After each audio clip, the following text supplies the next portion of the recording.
Dandavat Pranam. Dandavat Pranam. Dear Vaishnavas, we're having a little bit of technical difficulty getting everything set up today due to the fact that our, what's that thing called? Tripod. Tripod is broken. It's very cheap. It's very not working. I didn't realize it was so cheap. So Kishori Mahaprabhu is just doing a quick setup, and I thought, well then, perfect time for the perfect darshan. So Shri Radha Vinod Bihari Ji Ki Jai. Jai. Shri Sachinandan Gaura Hari Ki Jai. Jai. And all shalagrams and girirajas and little cows and monkey friends of Thakurji Ki Jai. Jai. And the first person to calculate. And Guru Parampara Ki Jai. And I'll even show you our side Guru Parampara because we have a few moments. So here, this is our Guru Parampara that we get to meditate on. And then over here, we have all these beautiful pictures of the beloved lords.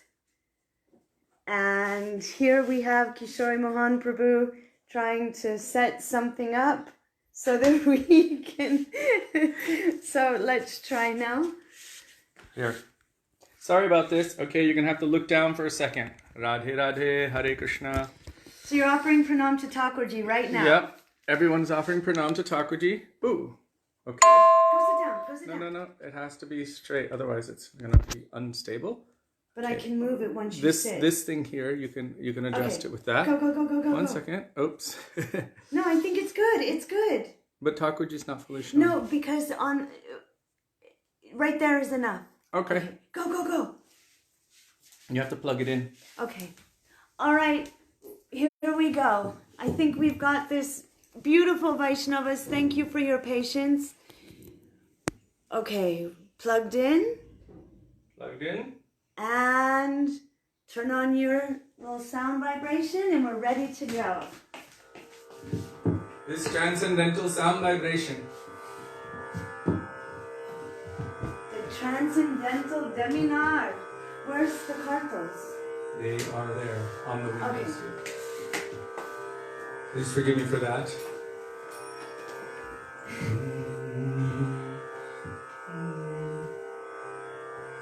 Did we already say welcome? Well, we said Dandavat Pranam. Now we can welcome everyone. Welcome. Welcome. Radhe Radhe. Welcome to Shri Radha Vinod Bihari Mandir, Gopinath Bhavan, Shri Vrindavan Dham. Jai Ho. Srila Gurudev Ki Jai. Srila Prabhupada Ki Jai. Rupanuka Guru Varga Ki Jai. Pati Pavan Shri Nityananda Prabhu Ki Jai. Prem Purushottam Shachinandana Gaura Hari Ki Jai. Radha Vinod Bihari Ju Ki Jai. Radha Ramana Ju Ki Jai. Giriraj Maharaj Ki Jai. Harinam Sankirtan Ki Jai. Hare Krishna Mahamantra Ki Jai. Gaur Bhakta Vrinda Ki Jai. Shri Gaur Premanande Hari Hari Bo. So, we will begin with Mangalacharan, page 1 of this book, Shri Gauriya Giti Guccha. That will be Vandeham Shri Guru Shri Yuta Padakamalam.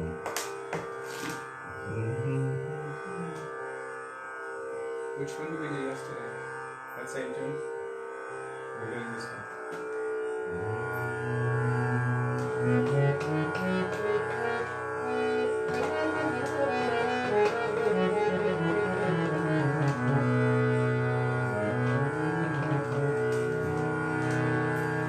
Vandeham Shri Guru Shri Yuta Padakamalam Shri Guru Vaisnava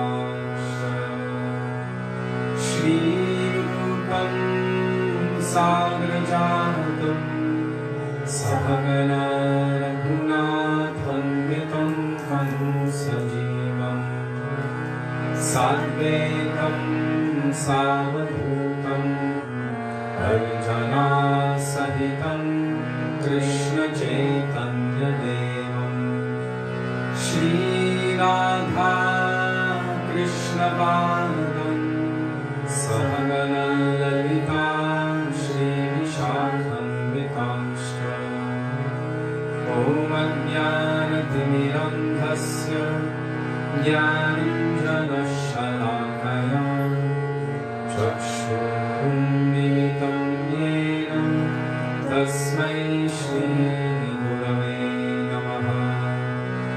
नमः विष्णुपादाय राधिकाय प्रियात्मने श्रीमद् भक्तिवेदान्त नारायणीत्यनामिने श्रीकृष्णलीलाकथने सुदाक्षं औदार्यमाधुर्यगुणैश्चयुक्तं वरं वरेण्यं पुरुषं महन्तं नारायणं त्वां शिरसं नमामि। त्रिदण्डिनं भक्तशिरोमणिं च श्रीकृष्णपादामृतैकहृदि चैतन्यलीलामृतसारसार नारायणं त्वां सततं प्रपद्ये। नमः विष्णुपादाय कृष्णप्रेष्ठाय भूतले श्रीमते भक्तिवेदान्त स्वामिनिति नामिने। नमस्ते सरस्वती देवे गौरवाणी प्रचारिणे निर्विशेष शून्यवादी पाश्चात्यदेशकारिणे।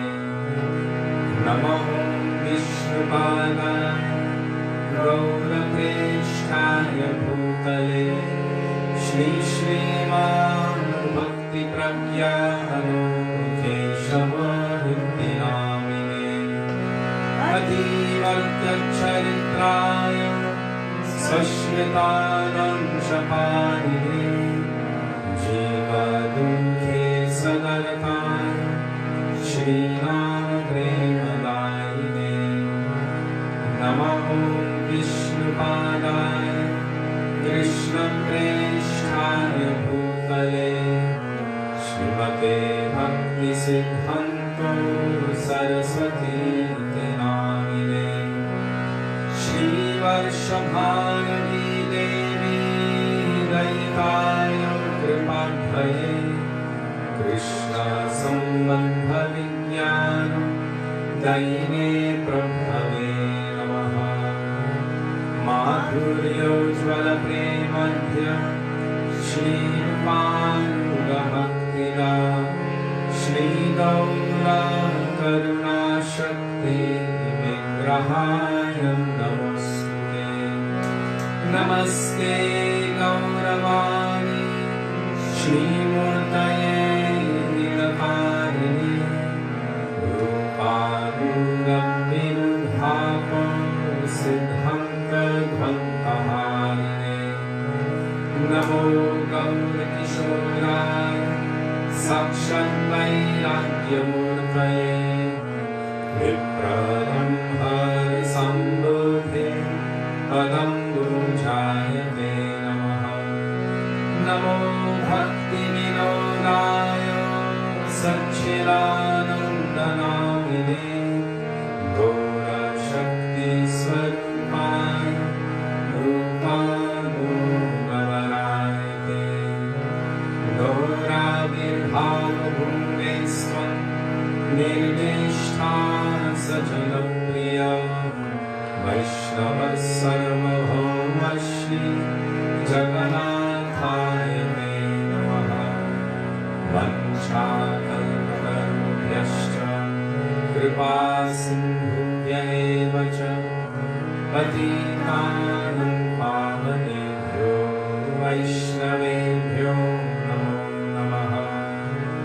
नमो महावदन्याय कृष्णप्रेमप्रदायते कृष्णाय कृष्णचैतन्य नाम्ने गौरद्विषे नमः।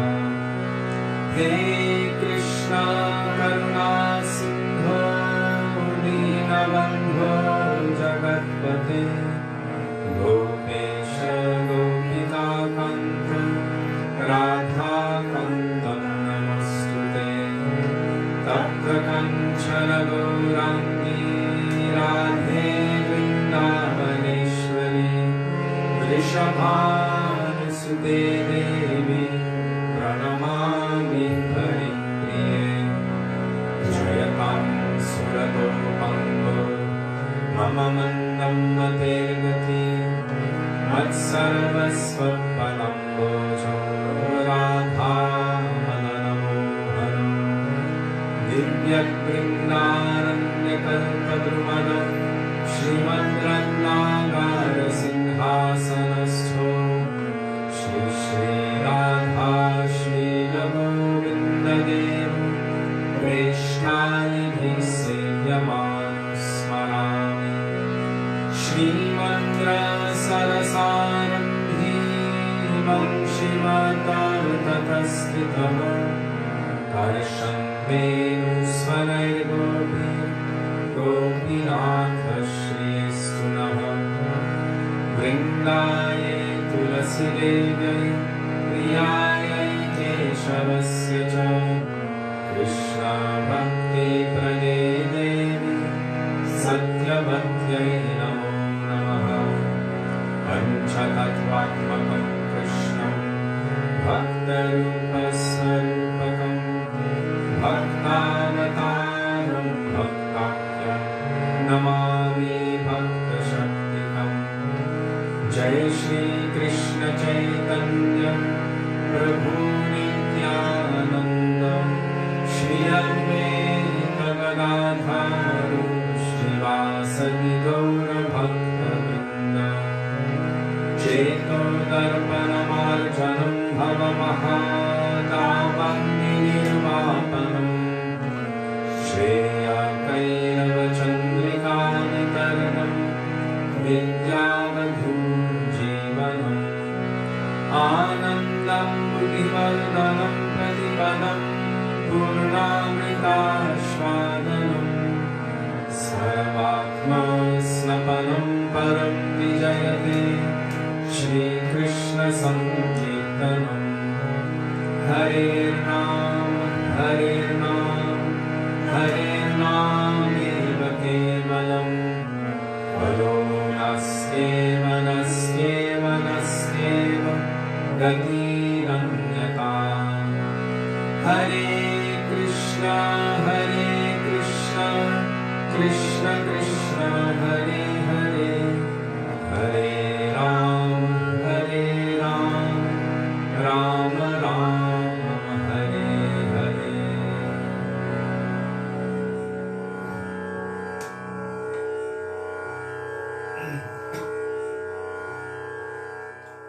गुरुदेव बड़ो कृपा करी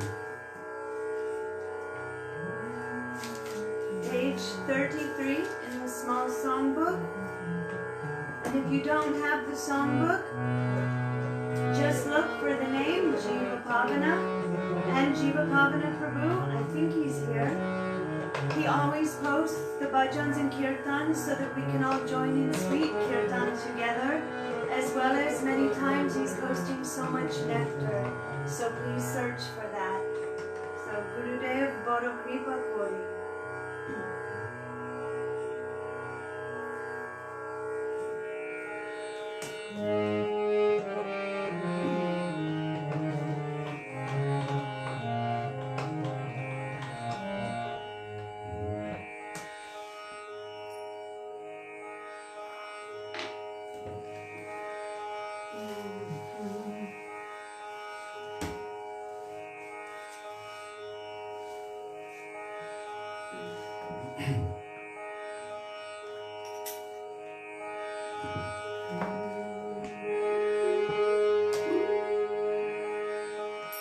गुरुदेव बड़ो कृपा करी गौरबनो माझे मधुमे दियाछो स्थान Gurudev Boro Kripa Kori Gauravana Mahe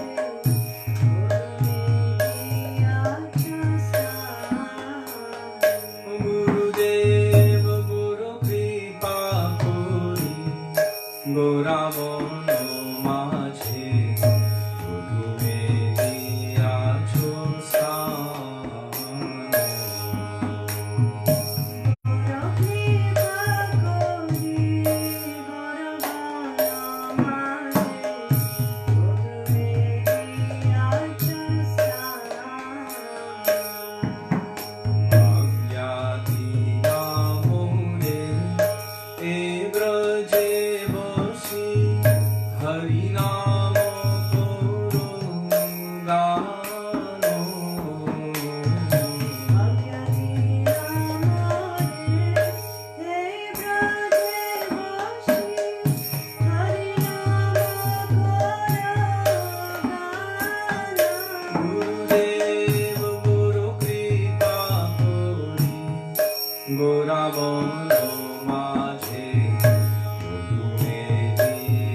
Jai.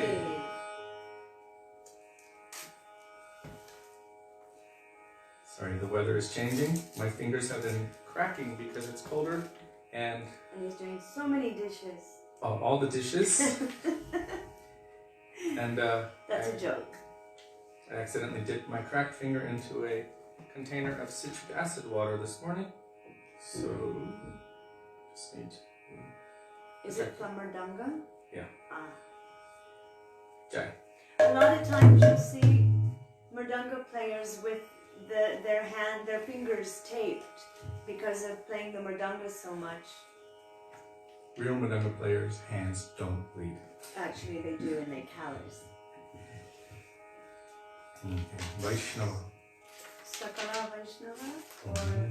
Good one. Where is it? Page 46. Sakala Vaishnava Gosai. Did you already talk about if you have a songbook or not? Because I can't remember. I did, but you can do it again. So if you don't have a songbook, and you don't have an opportunity to turn to a page, then you do have the opportunity to take advantage of the kindness of Jiva Pavana Prabhu and mercifully post the bhajans in the comment section of the thread. So just scroll to his most recent post and you will find the bhajans along with their translations and generally followed by or accompanied with beautiful commentaries of our acharyas. And if you want, the page number is generally posted by Lavangala Didi. So thank you both. Dandavad Pranam.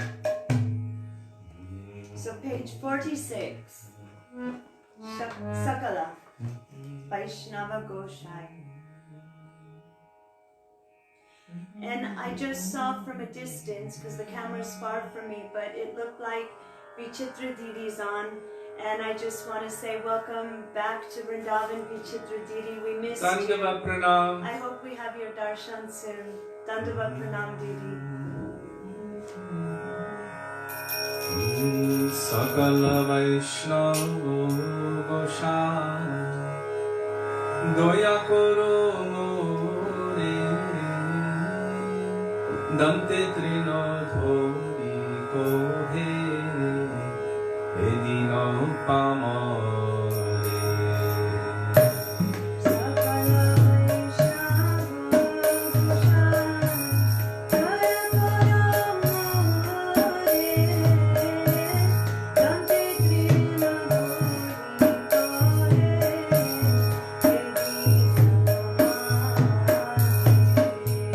Shri Guru Chandra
Shriniyachi Sadhu Mukhe, Bole Sarvajan, page 51.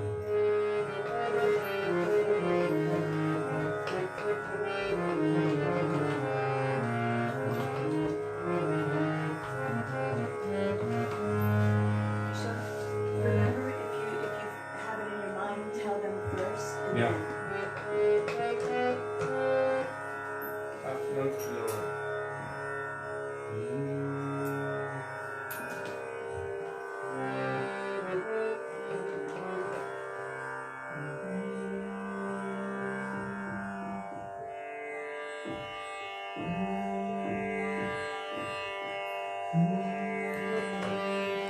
Shruniyachi sadhu mukhe bole sarvo jana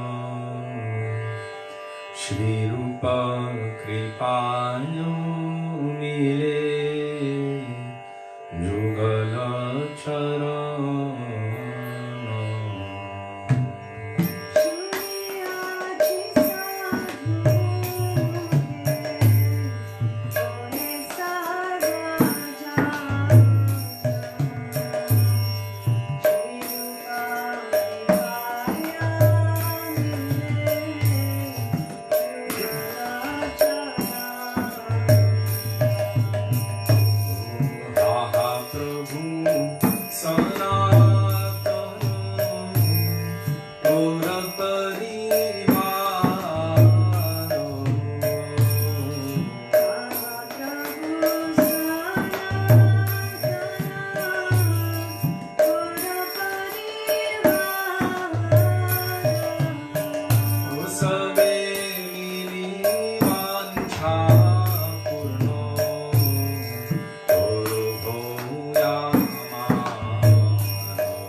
Nitai Gunamani Amar, Nitai Gunamani, page 61.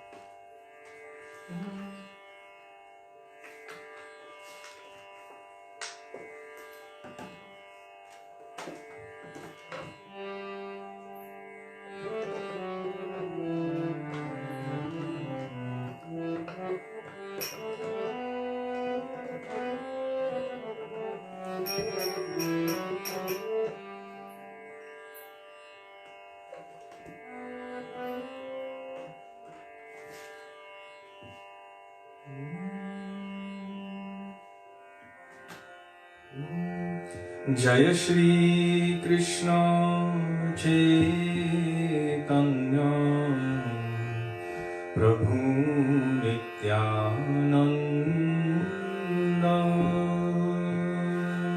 Shri Krishna Chaitanya Prabhu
Pavan Shri Nityananda Prabhu ki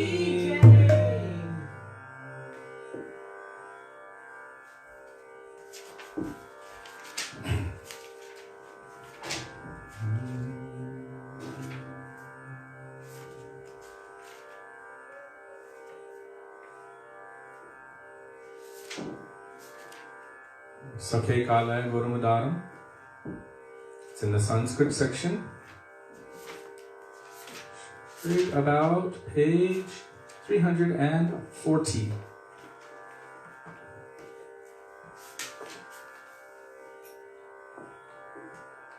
If you came late and you didn't previously hear, if you don't have the songbook, just scroll to the most recent post of Jiva Pavana Prabhu, and there you will have the bhajan available so you can participate. He usually puts up a big lyrics in capitals so that you can find it easily.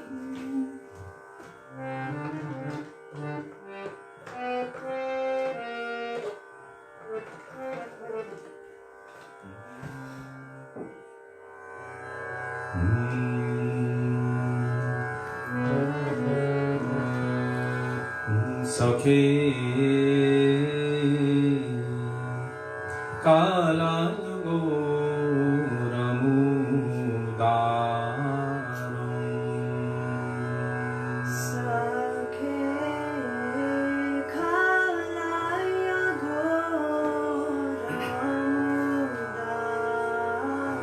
Sakhe Kalaya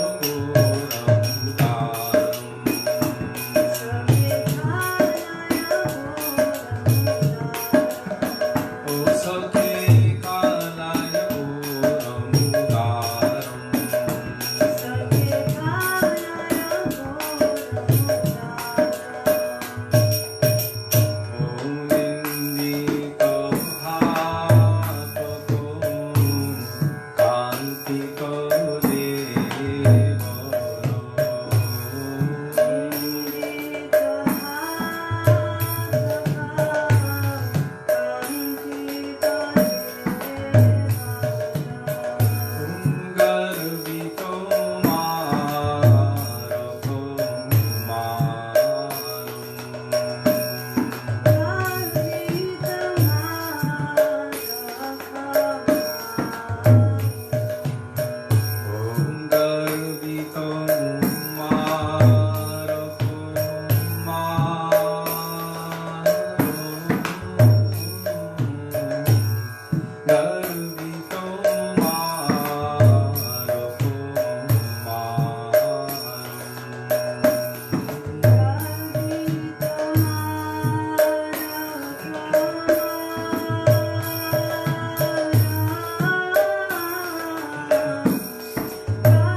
haven't sung Krishna Deva Bhavantam Vande in a long time. So we're going to sing Krishna Deva Bhavantam Vande, and it's on page 343.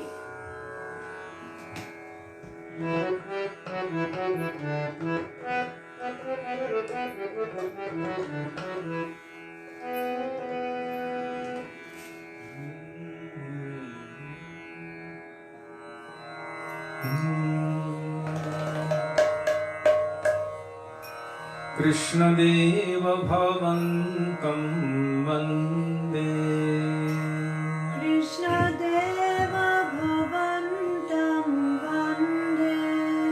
Oh Krishna Deva Bhavantam Vande. Krishna Deva Bhavantam Vande. Oh Krishna Deva Bhavantam Vande.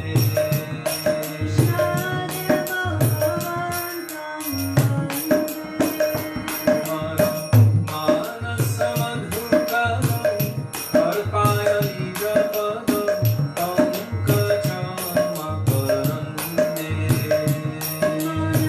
Manasa madhukaram arpaya nijapadam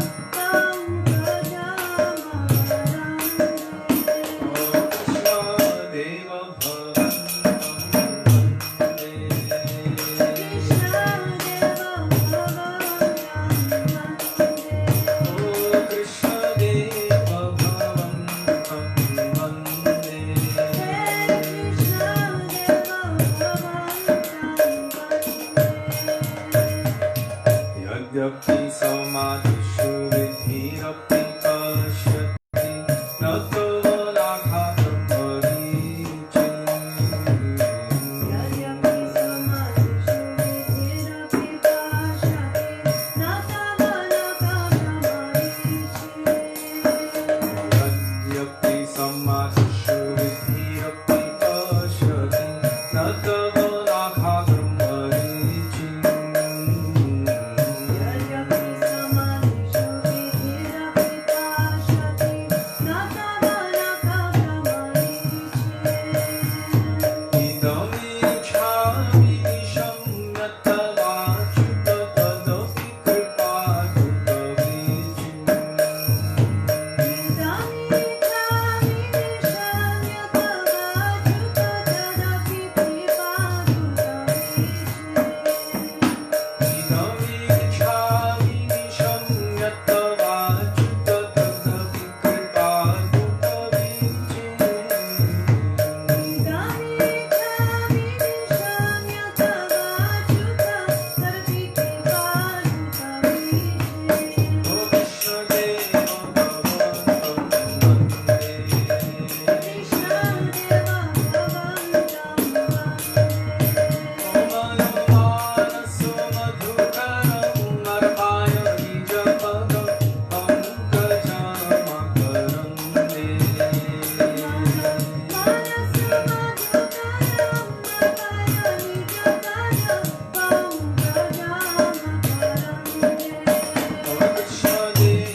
Sanatan Kalita Dutta Sabharam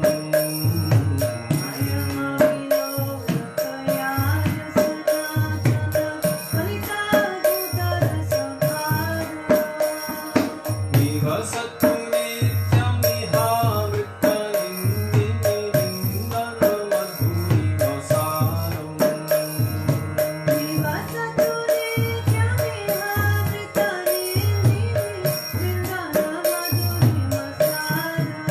O Krishna Deva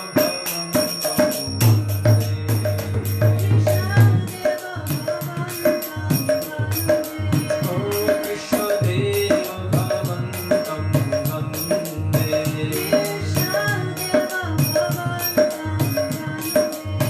O Manomarasa Madhukaram Arapaya Nijapadam Pankajam Makarande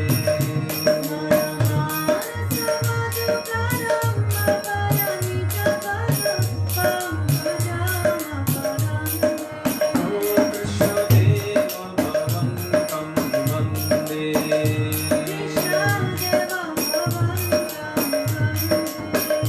Krishna Deva Bhavantam Vande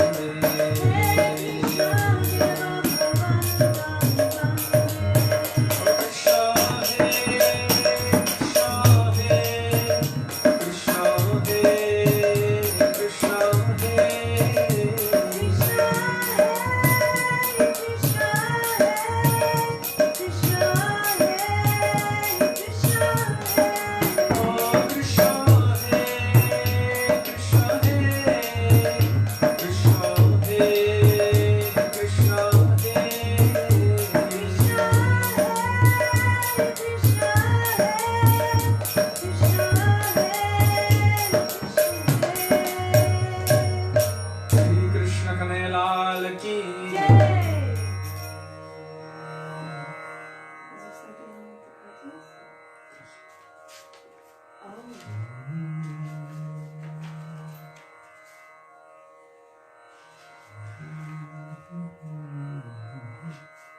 They don't have A.C. Kripakara Srila in this book.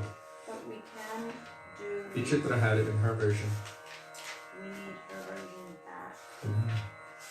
How about that one? Which one? The first one that we always do.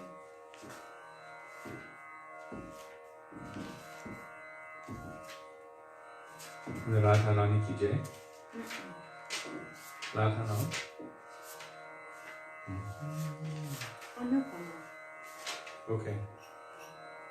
Anupama Madhuri Jodi Hamare Shyam Shyama Ki. Page 364.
Anupama Madhuri Jodi Hamare Shyama Shyama Ki.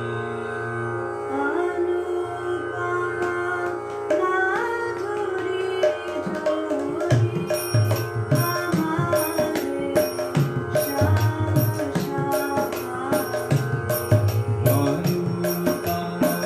Madhuri Jodi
Gaurānanda Vishwamati Radharani ki jai, Shri Vrindavan Bihari Lal ki jai.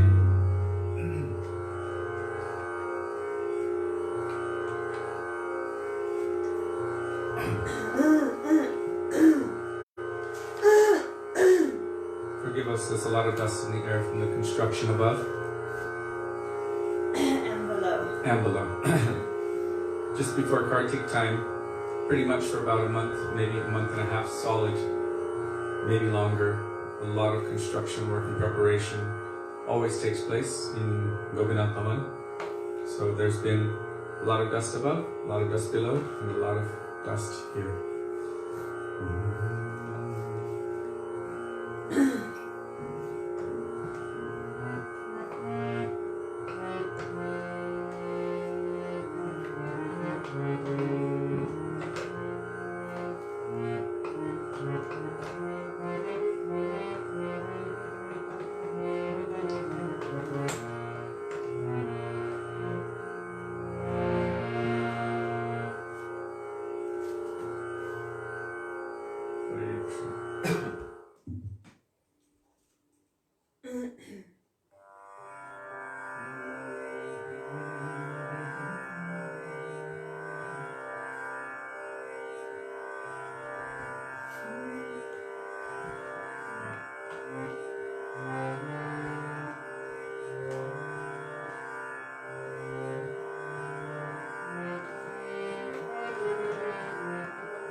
Hare Krishna,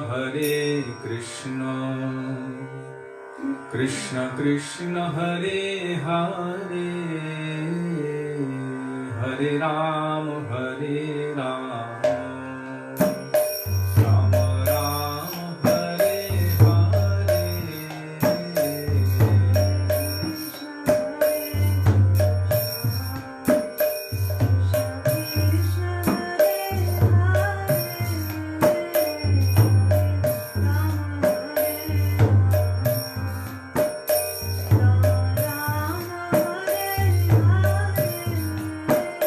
Hare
Bihari ki jai, Hare Ram Sankirtan ki jai, Hare Krishna Mahamantra ki jai, Gaur Bhakta Vrinda ki jai, Jai Gaur Premanande.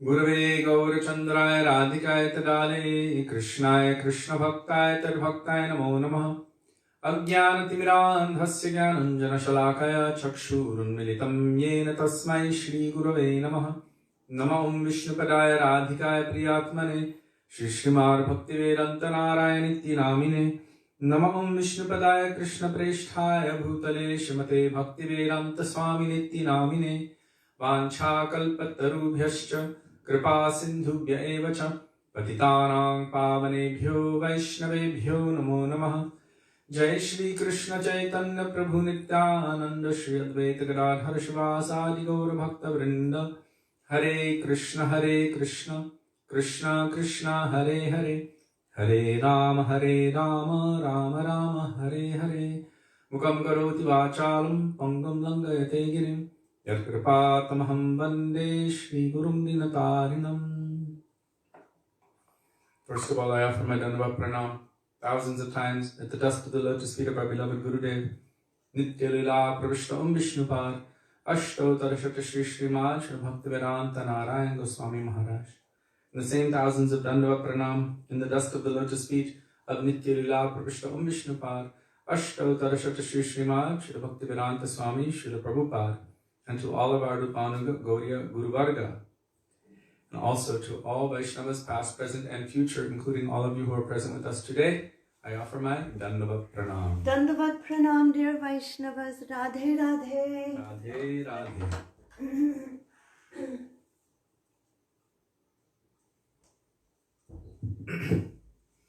So before I begin speaking a little bit something about Raghunath Bhatta Goswami, which I will refer to notes because I'm not too familiar with him and his glories. I should be, but we hear mostly about Rupa Goswami, Sanatan Goswami, Raghunath Das Goswami, something of Jiva Goswami, but Raghunath Bhatta Goswami is not spoken about so much, although he's quite prominent for us. He's one of our main 6 Goswamis. So I'll be referring to some notes. But an interesting question came to me the other day. What is the significance of the number 108? 108. Why do we always offer 108 preparations? We have 108 beads. We say Om Vishnupad astottara Shata. Astottara Shata literally means 108. Why do we say 108 when referring to our Rupanuga Guru Varga?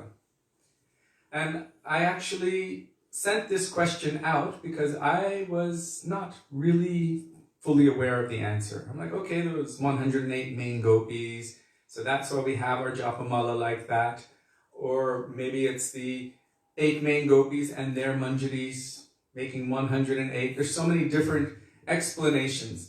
And also there are explanations which relate to mathematics and astronomy and astrology, things like that. So the distance, or the distance between the earth and the sun, and the distance between the earth and the moon, and the distance between the sun and the moon, and then the diameter of the moon versus the diameter of the earth. It's exactly 108 times bigger, or something like that.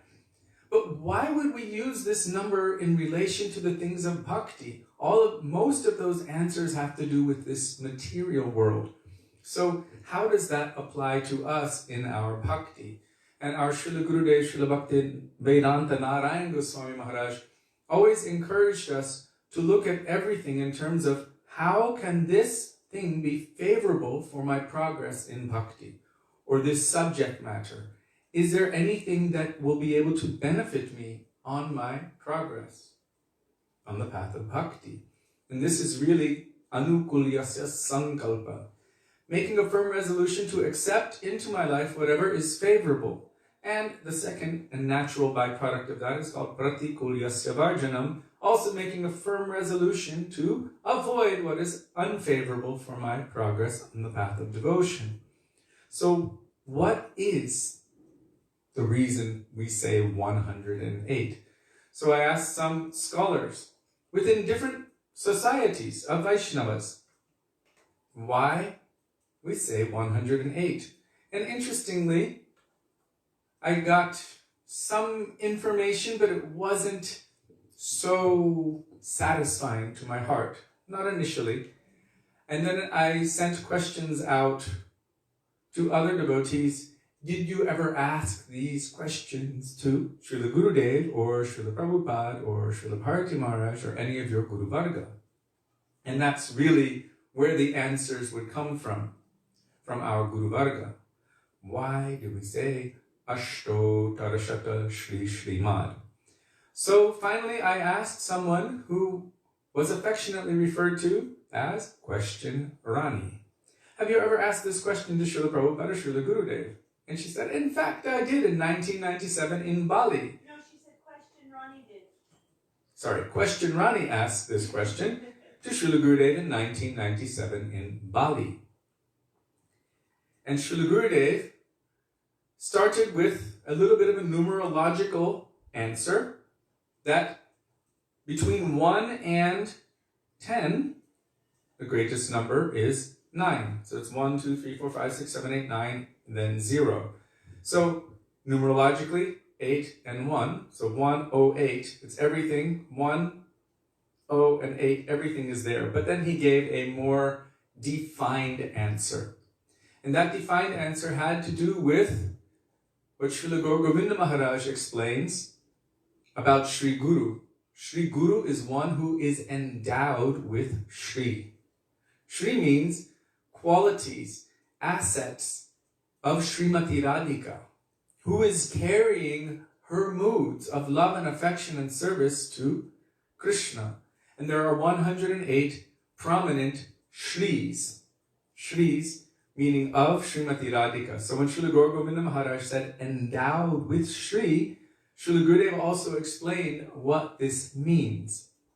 It's not just Srimati Radhika, but so many different assets, wealths. Within the material world, we understand wealth according to 6 different features. And this is also applied to Bhagavan. All of the opulences, these are Shris, opulences. So there are opulences of this world, opulences of the higher planetary systems, opulences of Vaikuntha, opulences of so many different realms beyond Vaikuntha. There's opulences of Vishnulok, and there's opulences of Dwarka, and then beyond. There's opulences of Braj, then there's opulences of the gopis, opulences of Srimati Radhika, and opulences of her manjaris. So when we say astottara shata Shri Srimad, 108 Shri Srimad Bhaktivedanta Narayan Goswami Maharaj, astottara shata Shri Srimad Srila Bhaktivedanta Swami Maharaj, Srila Prabhupada, astottara shata Shri Srimad Srila Govinda Goswami Maharaj, and so forth. Then our Srila Gurudev explained that 108 refers to or signifies that they are endowed with all of these qualities and they are carrying these special opulences, these jewels. When Srila Gurudev Bhaktivedanta Narayan Goswami Maharaj in 1996 went to 26 2nd Avenue in New York, this is the place where Srila Prabhupada opened his first center, 26 2nd Avenue. And there's many videos of that time. When he was there, he began weeping as he was speaking about our Srila Prabhupada. So many tears were flowing from his eyes that he choked up and he had to stop speaking for a minute. And he just kind of waited until he was able to catch himself, and then he continued glorifying our Srila Prabhupada. And then I'm trying to recall his words. I'm going to paraphrase them, but to the best of my ability, exactly. So he was talking about Srimati Radhika speaking to her maidservant, Manjari, Nayana Mani Manjari, that I am giving you so many jewels, and I want you to give these jewels to your maidservant, our Srila Bhaktivedanta Swami Maharaj, Srila Prabhupada, who will distribute these all over the world. So he said, so I think that Srimati Radhika has told Nayana Mani Manjari to give these jewels to her maidservant, our Srila Prabhupada, to distribute all over the world. That is who is endowed with Shri, these moods, these opulences, these bhavs of love and affection for Krishna. Of course, in so many different rasas, but especially this highest ras, Unatojvala Rasang Swa Bhakti Shriyam. So our Srila Gurudev spoke like that. I just wanted to share that because I just received it, and I don't know how many people are aware of the significance of 108, but this is definitely a prime significance of 108 when it is used to refer to our acharyas. Astottara shata Shri Srimad. A lot of people just say it like it's a Sanskrit word and never knew what it meant. But in Sanskrit, ashta means 8, and uttara, shata. So ashta means 8, uttara means above, and shata means 100. 8 above 100 is 108. So now you know what it means. So this is one of the meanings, and I am going to continue searching for more. But when we heard it from Shamarani Didi, question Rani Didi, we wanted to share it with you and the world because it does have meaning. Srila Gurudev said that everything that we do on the path of bhakti has deep meaning behind it, and we should understand and search for that deep meaning. Everything that we have received from our Goswamis has been given for a reason. There is nothing that is just haphazard or something just, oh, let's add this little thing for whatever reason, create some concoction to make a little bit more pizzazz when we're doing our presentation. Everything had a deep meaning related to bhakti and one's ability to progress and move forward on the path of devotion to Krishna. So our Srila Gurudev said that our duty, our function is to search and to learn about these deep meanings for every aspect that our Goswamis have given us. He said in so many other scriptures, there may be some defect. That's why Srimad Bhagavatam is called Amala Purana or Pramanam Amalam, the spotless evidence or the spotless Purana. It means free from any mal, free from any defect. Because other scriptures may have something which can very easily be misconstrued. But Srimad Bhagavatam from the beginning says, Dharma projita kaitavatra paramo nirmatsaranam satam. It completely rejects all religious principles that are materially motivated and establishes Bhagavat Dharma, which is the path of pure bhakti to Krishna, as the highest truth, reality distinguished from illusion.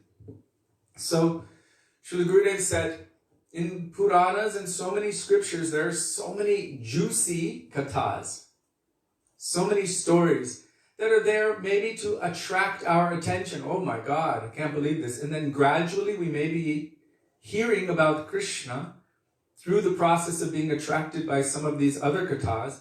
And then by that, our hearts will gradually become purified and we'll begin to want to hear more and more about Krishna. So some of them are to bring one gradually, because we know there are mode of goodness scriptures, mode of passion scriptures, and mode of ignorance scriptures. For all kinds of people, there's so many different scriptures which have been given, and not all of them are favorable for our development of bhakti. Proof, case in point, many houses we've gone to around the world have a little book on the shelf known as Kama Sutra.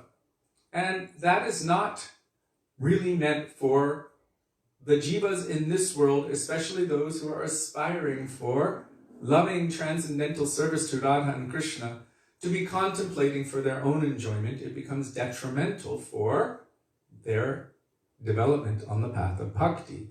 And yet it is considered a scripture. So for certain kinds of persons, these things are there.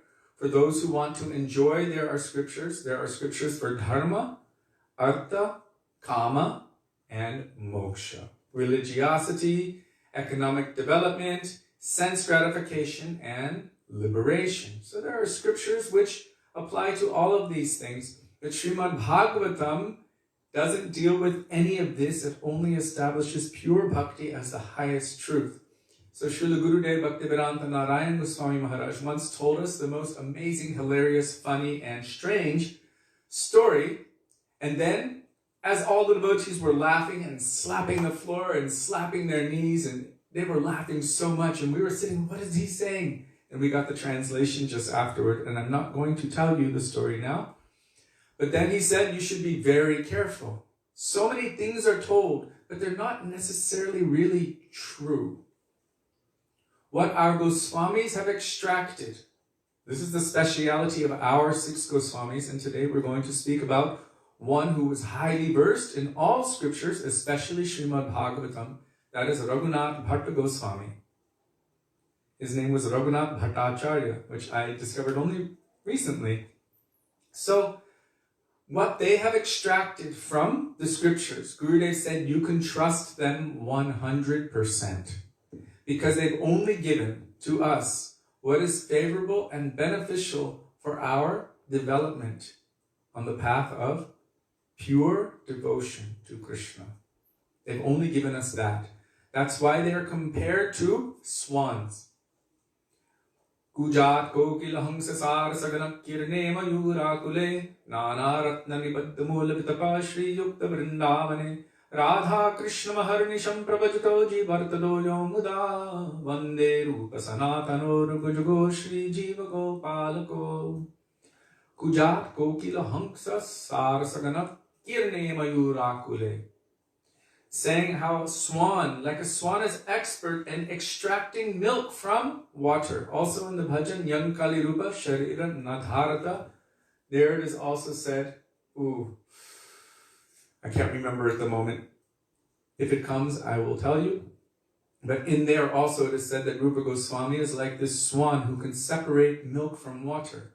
Now most of us know if you mix milk into water, how can you separate it again? It's been mixed, but a swan has the capacity of extracting that from water. In the same way, our 6 Goswamis were able to extract the essence, the cream, the essence of all Vedic scriptures and present them. In the way that one can extract the essence of milk from milk. There is a process. What is the process? Traditionally, they take that milk and they make yogurt from it. Then in the morning, when it's still a little cool out, they mix water in there, and the gopis are churning it, singing Govinda Damodara Madhaveti. And then it begins to separate. The cream, the butter begins to separate from the buttermilk, which is known as chach. From that butter, then they can heat that up, and then they call it impurities, but it's not really impurities, it's just it separates from the most refined substance. The ghee that is there, and the other part, the hard bits, they sink to the bottom and begin to brown. So you're left with ghee, which is the purest aspect of milk, or in other words, the essence of milk. It is present everywhere, but through a proper process, one can extract it. So our Goswamis were like this. They were able to go into all of the scriptures and extract the essences of those scriptures and give to us what is favorable for our progress on the path of loving devotion to Krishna. So Gurudev said, you can trust what they have given 100%. This is the most amazing gift of our 6 Goswamis. So Sorry. Let me just check here. Oh, Krishna Kripa, Radhe Radhe, Dandava Pranam. Not asking much, but you would explain what is the meaning of offering a ghee lamp during the month of Kartik and what can be the mood of a person while doing that. Okay, I will get to that after, but thank you for asking that. Dandava Pranam, all Vaishnavas. So today, because we didn't have the opportunity yesterday or the day before to speak on Raghunath Bhatta Goswami, 2 days ago was the disappearance festivals, the anniversary of the disappearances of Raghunath Das Goswami, Krishna Das Kaviraj Goswami, and Raghunath Bhatta Goswami. So both Raghunaths and Krishna Das Kaviraj Goswami, they disappeared on maybe different years, but on this same auspicious time period. So first we observed the disappearance festival of Sri Raghunath Das Goswami. Then we spoke about Srila Krishna Das Kaviraj Goswami. And each of these Vaishnavas has their own amazing special characteristics and so much that they have given for the benefit of the world. So we can learn so much from each of them and pray for their blessings. And then today, I want you to reflect a little bit upon the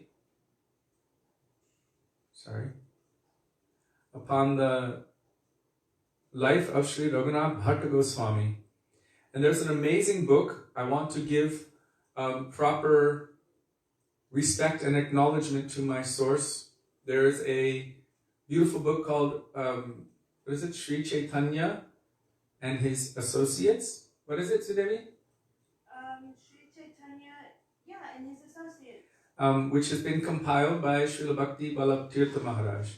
He had collected all of the transcendental information about all of these acharyas and associates of Sri Chaitanya Mahaprabhu, even up till our recent and current acharyas, and presented them in this beautiful book with so much evidence as well. So from all different sources, but verified and authorized sources. And he has presented it very concisely so that through future generations we would have some access, a reference. It's like a reference manual to our Guru Varga. So it's very powerful and beneficial.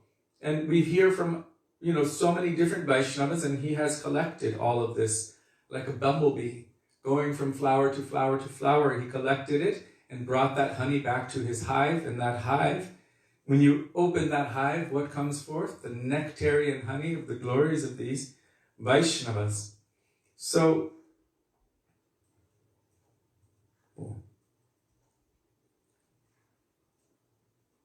he first starts by quoting a verse from Gaur Gano Desha Deepika 185. Raghunathak Yako Bhatta Pura Ya Raga Manjari Krita Shri Radhika Kunda Kutira Vasati Satu. So in Gaur Gano Desha Deepika, this tells about the internal nature of most of our Guru Varga. In Krishna Lila, Raghunath Bhatta, who made his home in a cottage by Radha Kunda. In Krishna Lila, he is known as Raga Manjari.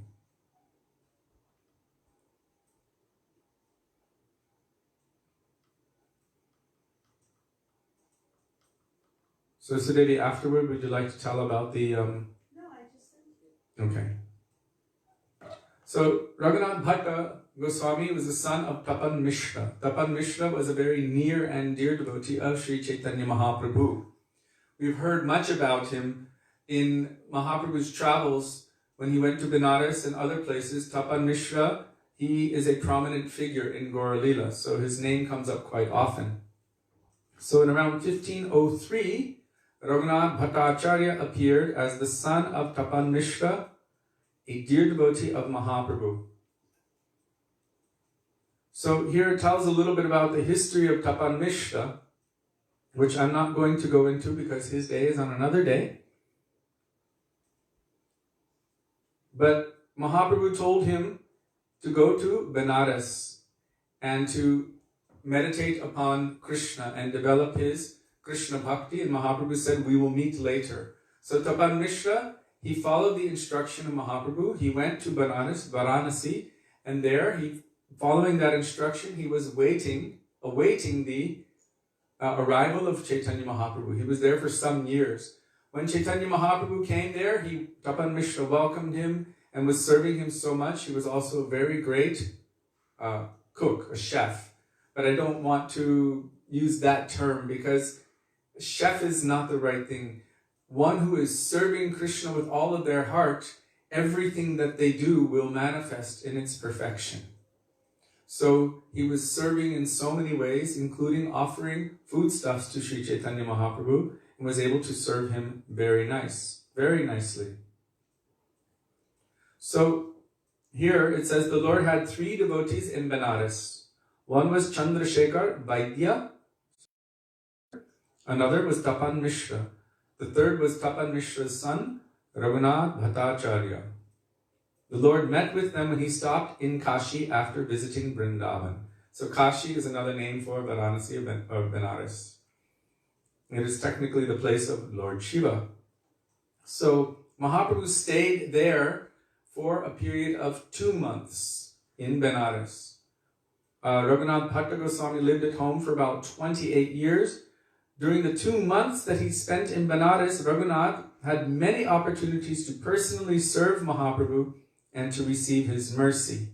It is said that he would massage his feet after he ate, and he would also clean up Chaitanya Mahaprabhu's place after he took prasad. This kind of service, one to the Supreme Lord himself, is practically unprecedented and very rare. But when one receives the opportunity to do this kind of service, if there was any impediment in their heart, millions of lifetimes of impediments can be removed. And I'm not going to say that about myself, that it has been removed, but I do have faith that Gurudev did maybe remove so much from me by allowing me the opportunity to massage him, because he told Govinda Bhakata Prabhu, who later became known as Ashram Maharaj, about myself and Lalit Mohan when we were massaging Gurudev.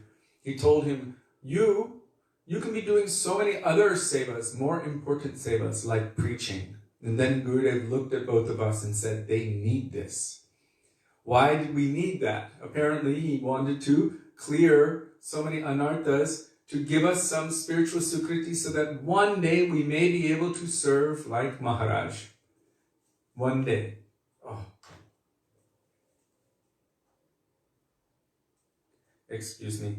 Airtel decided to try to advertise again.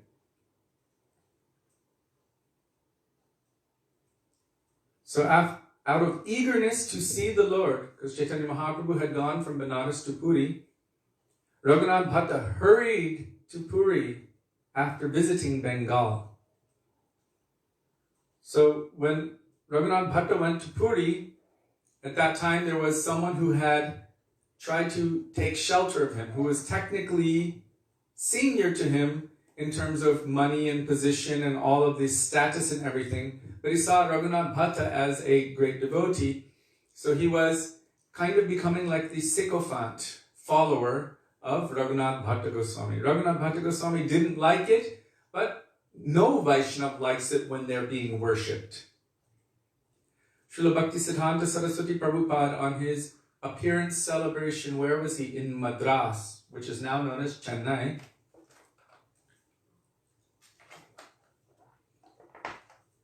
Was sitting there, and thousands of people were coming and offering him flowers and garlands and everything.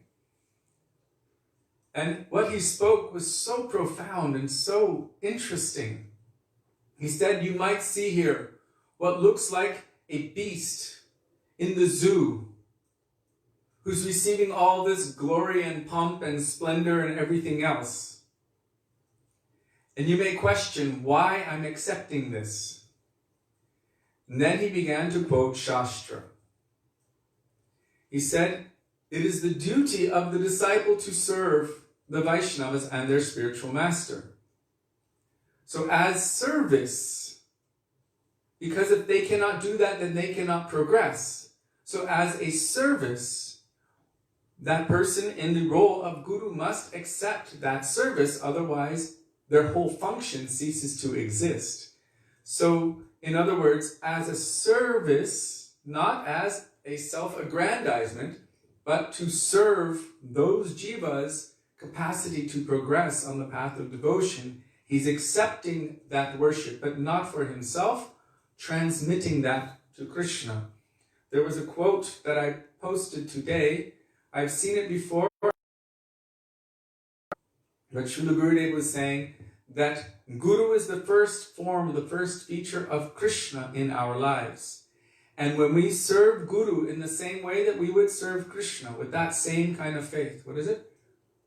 Bhayam vidya vniveshatasya ishad apayasya viparyayo smriti tanmaya yato guru abhajitvam bhaktya kayesham Gurudeva tatmando. That one is saying that one should serve Gurudev as one's own life and soul, but yasya deve parabhakti yata deve tata guru. That same bhakti that one has for Bhagavan, they should have for Gurudev. And Gurudev explained that Gurudev takes all of that love, that affection, that endeavor of bhakti, and then purifies it and transmits that to Krishna on our behalf. So we are indebted to Gurudev for that. So Srila Bhaktisiddhanta Saraswati Prabhupada explained.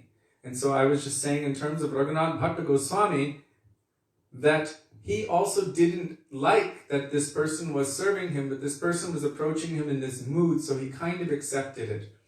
But when they went to see Sri Chaitanya Mahaprabhu in Puri, when Raghunath Bhatta Goswami came in front of Mahaprabhu, he offered his pranam and everything, and Chaitanya Mahaprabhu accepted it and blessed him in return. But this other person, Mahaprabhu could see that he had ulterior motives. Means he was somewhat of a duplicitous person. He was over endeavoring to look over sincere so that others would glorify him. And Mahaprabhu could detect all of these deep-seated desires in anyone. So he could see a lack of sincerity in this person. So Mahaprabhu kind of kept a distance from this other person. And this is natural. If you see that someone is not really sincere, you know those ones that come and they're like, "Oh, Prabhu," and they fall at your feet and they're trying to touch your feet and like trying to do this whole thing, and you're like, "You don't really know me," and you're giving this over glorification. I remember someone once, they were giving an over glorification. I'm like, why are you doing that? I didn't recognize them. I've known them for years, and they were glorifying so much. "Oh, Prabhu, you are so great. You are so wonderful. You are best Prabhuji ever. Best. Telling their friends he's the best. Amazing. I was thinking, why is he over-glorifying me? 3, 4, 5 days, 6 days. And then I let him in my room. And I had a stash of money for Thakurji, waiting for when Sudevi arrived so that she could get them new cloth and everything else. And one day, it was just gone. So his over-glorification was with ulterior motive. So that kind of hypocrisy, I've heard Vaishnava Acharyas, they say Chaitanya Mahaprabhu is known as Patita Pavan, savior of the fallen. But we don't hear really that he is Kapata Pavan, savior of the duplicitous. It is said that Nityananda Prabhu's mercy after he broke that dam, right? What is it? Ghare Ghare Bule Prem Amiyarman. The entire area was flooded with prem, and everyone was drowned in that. Only those who were duplicitous, only those who were hypocrites, they were floating above it, but everyone else was able to be drowned in it. So Srila Gurudeva Maharaja would say, don't pretend. If we're just pretenders and hypocrites, then we might not receive that mercy. We will have our own raft. We'll be floating on our raft of ego and hypocrisy, and we won't be able to drown in the prem that Nityananda Prabhu, Mahaprabhu are flooding the world with. So this can be a fear of ours. I don't want to drown in that prem. It's not something familiar to us. But for those who have actually done so, for them they've realized the nectarian experience of drowning in that prem, and encourage all of us to do so.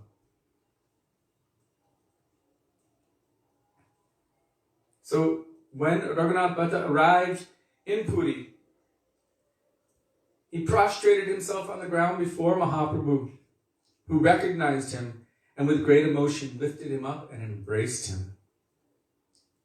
Mahaprabhu inquired after Tapan Mishra, who is the father of Raghunath Bhatta, and also Chandrasekhar Vaidya, and then sent Raghunath Bhatta to see Lord Jagannath.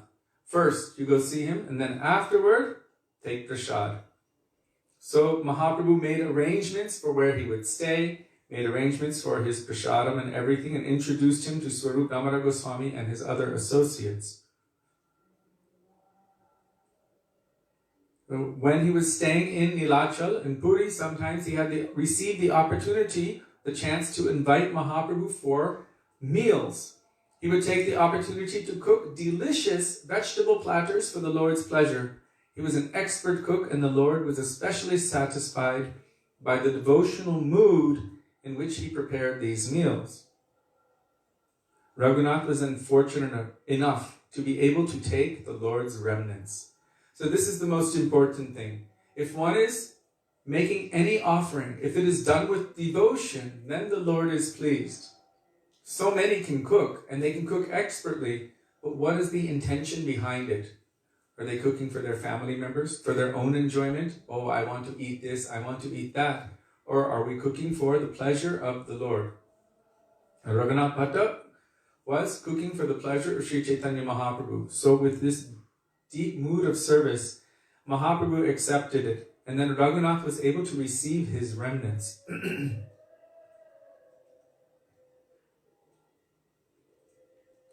So Raghunath remained in Puri with Mahaprabhu for 8 months. And then the Lord told him to go back to Kashi, means Benares, and serve his elderly parents. His elderly parents were Vaishnavas, and they were quite elderly and they needed some help. So there was no harm in that. He was ordered by Mahaprabhu to serve them, and within a few years, his parents departed from this world.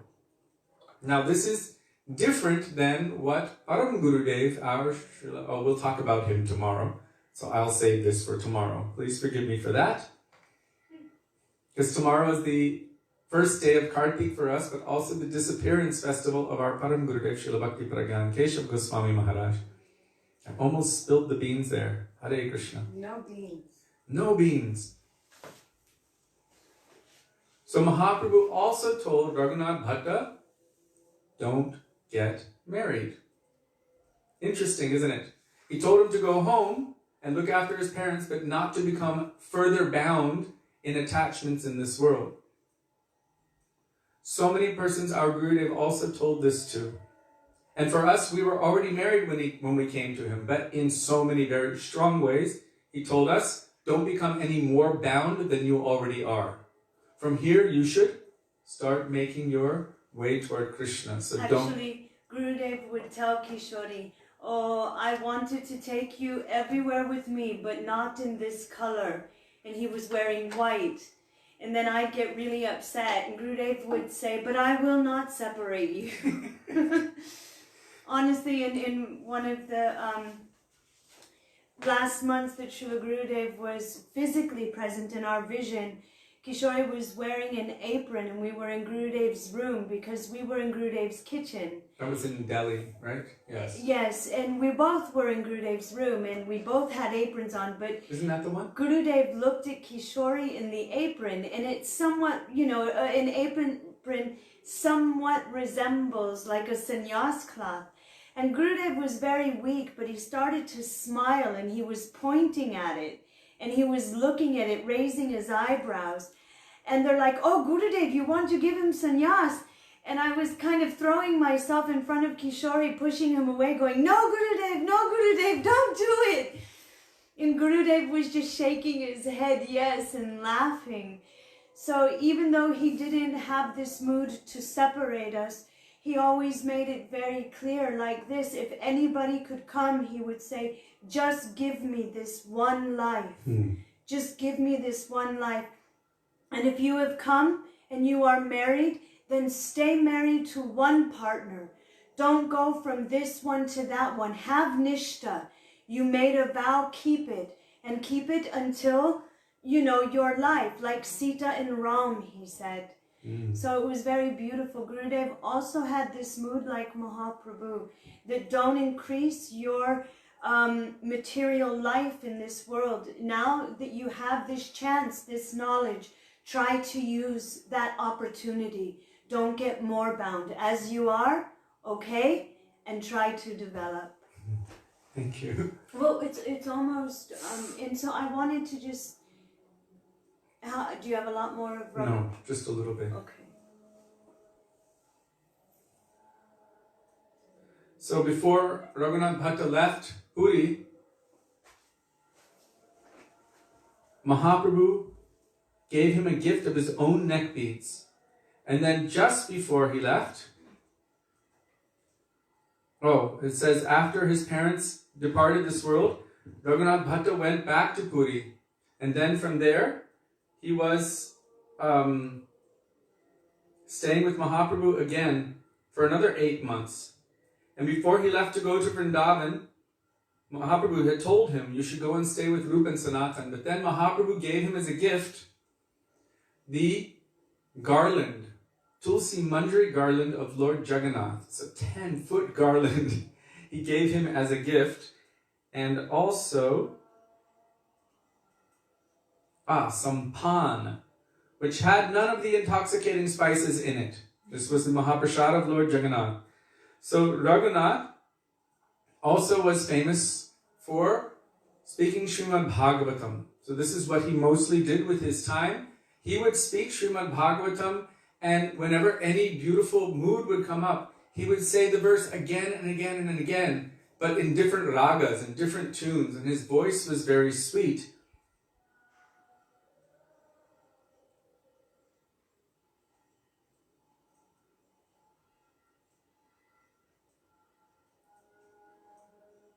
So I just want to share this here. By Mahaprabhu's mercy, he experienced symptoms of ecstatic love, tears, trembling and faltering of the voice, his eyes filled with tears, his throat became choked, and thus he would have to stop his recital. His voice was as sweet as a cuckoo's, and he would recite each verse of the Bhagavatam in 3 or 4 tunes. Whenever he recited or heard about Krishna's beauty and sweetness, he would become overwhelmed with this ecstatic love and oblivious to the world around him. He surrendered himself at the feet of Govinda Dev, and he ordered his disciples to construct a temple for Govinda.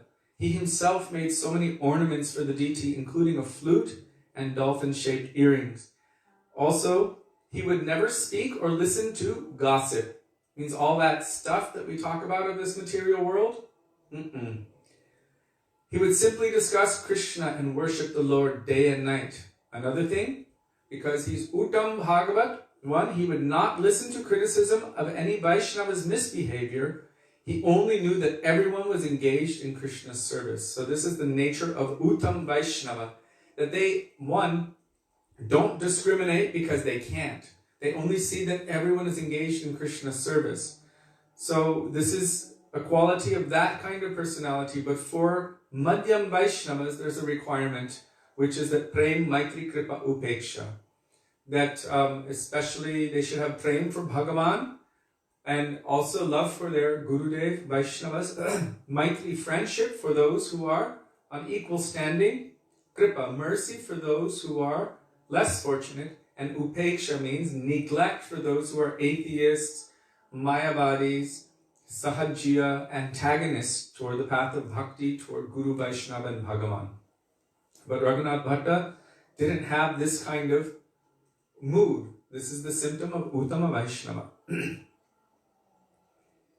When he would become absorbed in remembrance of Krishna, he would take that prasada tulsi garland given to him by Mahaprabhu and wear it around his neck. So, one beautiful thing, because it was his disappearance day, this was told in Bhakti Ratnakar about him. As I look upon the Samadhi tomb of Raghunath Bhatta, my heart breaks and my eyes are awash with tears. But who is not overjoyed as soon as he hears Raghunath Bhatta Goswami's glories? He was such an expert teacher of all scriptures that even Brihaspati, he's the guru of the demigods, would joyfully cheer upon hearing Raghunath's explanations of Vaisnava doctrine. There is nothing to which his discourses on the Bhagavat can be compared. Even Vyas himself wishes to sit and listen to him speak, knowing that this will bring him happiness. Even the gods were astonished when they observed his devotional practices.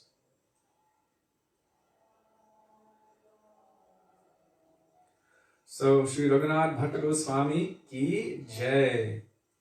Of course, there are so many more glories of him, but I don't know any more than what I'm reading and sharing. So we have a few minutes and we have to answer this question and some other questions. Well, the one question that I'm wondering, I sent you that it's actually from Iskon Desire Tree, and it's from the Puranas with a little footnote from Srila Bhaktivedanta Thakur. And it talks about the lighting of the lamp, but I wanted to add a little something to it if you want to read this. So Krishna Kripa. So Krishna Kripa asked this beautiful question: what is the meaning of offering a ghee lamp during the month of Kartik? Because, well, when we were little, it was always a candle and we put it in the sand while singing Damodarashtakam, but every day someone is offering a lamp. Glories of the Kartik month from different texts and different scriptures. And what can the mood of a person be while doing that? So, when one offers a lamp during the month of Kartik, his sins in many thousands and millions of births perish in half an eye blink. Definitely something worth doing. Please hear the glories of offering a lamp during pleasing to Lord Keshava. Whoever offers the lamp in this way will not take birth again in this world. Definitely worth doing. By offering a lamp during the month of Kartik, one attains a pious result 10 million times greater than that of bathing at Kurukshetra during a solar eclipse, or by bathing in the river Narmada during a lunar eclipse. Definitely worth doing. O tiger among sages, for a person who thus offers a lamp burning with ghee or sesame oil, what is the use of performing an Ashvamedha Yajna? That is a horse sacrifice. So we're not going to do that anyway. We might as well offer a lamp. Definitely worth doing. But this means that they should use some pure ingredient like sesame oil or ghee. Use sesame oil or ghee. Nowhere in scriptures have we been told that we should use a wax candle. But still. Anyway. Anyhow. If we can use sesame oil or ghee, it's best. Even if there are no mantras, no pious deeds, no purity, everything becomes perfect when a person offers a lamp during the month of Kartik. A person who, during the month of Kartik, offers a lamp to Lord Keshava has already performed all yajnas and bathing in all holy rivers. Definitely worth doing. The ancestors say, when someone in our family pleases Lord Keshava by offering to him a lamp during the month of Kartik, then by the mercy of the Lord who holds Sudarshan Chakra in his hand, we will all attain liberation. Do you want liberation? No! Do you want to go to Vaikuntha? No! Do you want to go to Ayodhya? No! Dwarka? No! What do you want? I only want Radha Dasyam. Haribo. So when you're offering a lamp, pray for that. By offering a lamp during the month of Kartik, one burns away a collection of sins as big as Mount Meru or Mount Mandara. Of this there is no doubt. A person who offers a lamp during the month of Kartik attains a result that cannot be attained with even 100 yajnas or 100 pilgrimages. How many are there? Oh my God, it's very long. Okay. Okay, so we will post it. Isha Takarani is asking to post it. But I wanted to add something, that these are some moods that we can have when we are doing this vrat and offering these lamps. You can even recite Om Jnana Timirandasya. Oh Gurudev, please give me your mercy. Please open my eyes, not just with the torchlight of knowledge, but with love and affection for Krishna. Oh, please let this light be that burning offering of my soul's necessity to love you. Gurudev used to say, because during this month there will also be Diwali. So he used to say, Om Asatoma Satgamaya. Take me from darkness, lead me to light.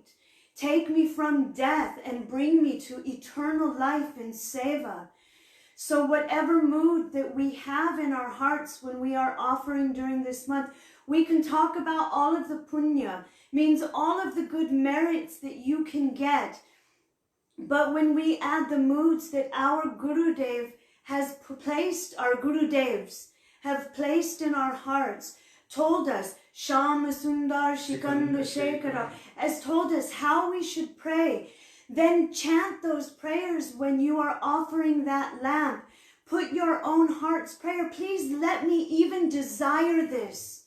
I may not even understand that this is the necessity of this Atma, but I'm begging you to accept this as that heart's prayer. So when we are offering the lamp, when we are bowing down, when we are doing anything during this month of Kartik, we should have a vrat, which brings me to another topic. And that is that tomorrow, we would like to begin our live broadcast from Vaisnava, because tomorrow is the full moon when Krishna played his flute, calling Esho, Esho, Radhe, come, come, Radhe. And he was calling all of the gopis to come and dance and do Rasa Leela.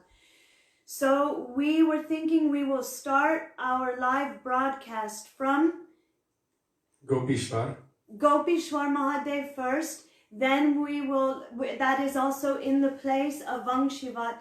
Then we will take all of you to Jamuna. And at Jamuna, we will do a sankalpa. Well, from there we have to kind of walk past. Well, we'll bring you through Gopinath. We'll show you where everything is. It may take 15 to 20 minutes. It may take a half an hour. But we were thinking that you would very much like to come with us. And usually the devotees do it in the morning time. But we were thinking it's morning somewhere there where you are. And we'll bring you to Jamuna, so that we can do a sankalpa together for this Kartik Damodar Vrat, and then we will return to our room and continue the glorifications of our Param Gurudev and this month of Kartik. So there may be some broadcast interruptions while we're doing it. We've never walked around Vrindavan live. We may be attacked by monkeys. Yeah, that's a little bit concerning. But we're going to try. We would like to start tomorrow by bringing you and letting you have darshan of Vaisnava, Gopishwar Mahadev, who can give you entrance into Vrindavan, and then to Jamuna, and then back here. So anyway, remember that this mood this month is a manifestation of the mercy of Srimati Radhika. And so our heart should be what we are offering in every endeavor, whether it's a ghee lamp, whether it's boga, whatever it is we are doing, that Shakti that is there to love, that potency that is there to offer anything with affection belongs to her. So if we use it in her service to serve her beloved, then our Kartik Vrat and our offering of everything we do during this month will be successful.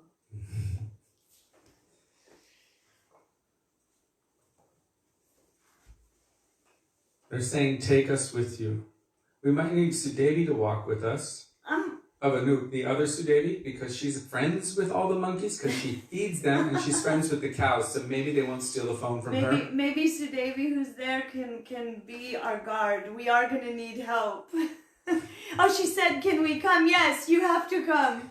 Not everybody, just Sudevi and maybe Anup to help us to do this seva for the devotees.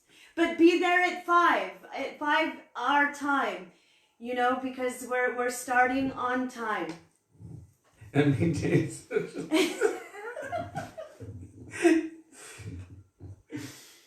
So, I promised the other day that I would answer a couple of questions, and I want to make sure that I address them because they were related to the previous couple of days and also to today and to every day. And they were asked by Radhika Didi. I don't even know if she's present, but anyhow, I will do my best to answer.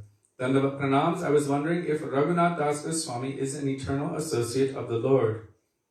If that is so, then how can it be said that he has sanskar from previous lives? Now, this is a very good question and an interesting question. Yes, he is absolutely, most definitely an eternal associate of the Lord. He is Rati Manjari in Krishna Lila, maidservant to Srimati Radhika under the guidance of Sri Rupa Manjari. He's also an eternal associate of Rupa Goswami in Gaur Lila and of Chaitanya Mahaprabhu in Gaur Lila. So definitely he is an eternal transcendental personality. However, from the human-like Lila,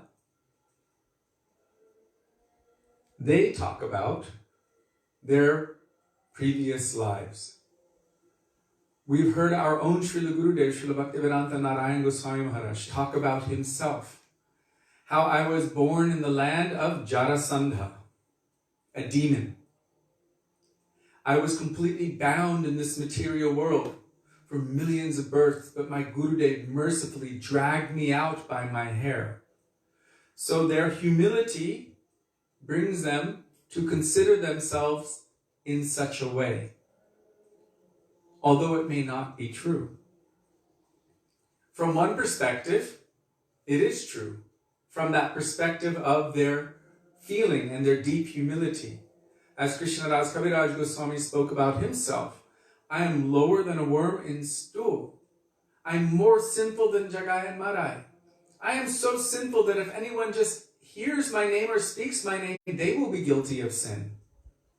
And they might have to suffer or go to hell or anything like that just by hearing my name. So they have this kind of mood of deep humility about themselves. And so sometimes it is said in such a way, a Mahaprabhu might also speak to them in such a way that, like for Sanatan Goswami, he was asking questions on behalf of everyone. But what did he ask Mahaprabhu? We know Sanatan Goswami is also an eternal associate of the Lord and also an eternal associate of Radha and Krishna in Vrindavan, also as a maidservant of Srimati Radhika. And yet he's asking Chaitanya Mahaprabhu, who am I? Why am I suffering the threefold miseries? Does a pure devotee actually suffer the threefold miseries? No. He's saying, what is my duty? What is my destiny? What is my goal? What am I supposed to do? So from this perspective, they're feeling themselves that I am in such a low position, and after many births, finally I've come to this place. Like our Param Gurudev, Srila Gurudev told our Param Gurudev, Srila Bhakti Pragyan Kesha Goswami Maharaj, that after so long I have come, he's offering all of everything. He said, all of the attachment that I had to all of these material things, my wife, my children, my family, my home, my job, my position, everything, I have now collected and I'm offering it in your lotus feet. So from one perspective, it seems like they are bound. And maybe even in that pastime, due to the influence of Yogamaya, they manifest it like this, like our Srila Prabhupada also. He had his family life. He had so many businesses that it appeared he was struggling to maintain, and one was failing after the next, after the next, after the next. But we should understand that they are manifesting a pastime, and it appears that they are within it. But their whole mood, their whole goal, their whole mission really is to serve Krishna. So this is quite an interesting subject. They are eternal associates, but still they feel that for millions of births I have been bound in this material world, and my Gurudev mercifully dragged me from here. So that's why it can be said that samskar, sukritis from previous lifetimes, have somehow brought me to this position where I am able to receive a drop of that mercy and understand it. And the second question was about accepting gifts from those who are not devotees, but not necessarily against Guru and Krishna. When they are our family members or in-laws, can we avoid the binding effect by not using those things directly for ourselves? What about when it comes to gifts like clothing for the children? one interesting thing we noticed in the mutt, we noticed a lot of the brahmacharis walking around with nail polish on their little pinky nail. Pink or red nail polish. And we're like, what's going on? Why are the brahmacharis? Especially around Radhastami. Around Radhastami time, why are all the brahmacharis wearing nail polish on just one finger? And then we were told, oh, so many ladies come and offer all of this stuff to Srimati Radhika. It's simple heart, and they're just offering kajal and makeup and nail polish and jewelry and this and that and everything for Srimati Radhika. And most of it is given back as prasad. So now they have nail polish, which is prasad. They have kajal, which is prasad of Srimati Radhika, bangles, necklaces and earrings and all of these things, which is the prasad of Radhika. And the brahmacharis are honoring it also by putting a little bit on their finger. So anything that you get, maybe a new sari or any clothes or anything, why are we wearing them? Well, society requires it, but we can also offer that. Who is gifting it? We can offer the result of that mood of affection, their gifting to Krishna, with the best of our endeavor, via Gurudev. So once upon a time, there was one devotee, and generally this is not done.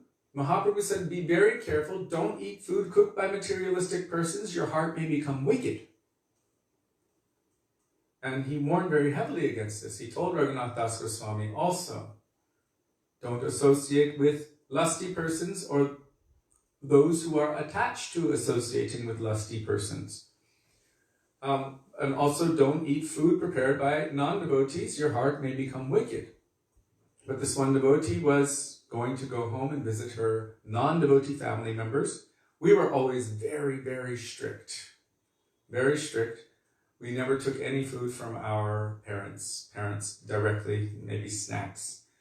But this one devotee said, my mother is trying to cook special for me. She's trying to cook vegetarian, and I feel like I shouldn't take it, but I feel bad also. What should I do? And Gurudev said, how will she make any benefit if you don't accept her affection? So this is a direct order from Gurudev to this one devotee. And it wasn't like maybe cooking, but some kind of preparation, which was acceptable. And so in that case, Gurudev is in essence saying, I'm accepting that so that you can give her benefit.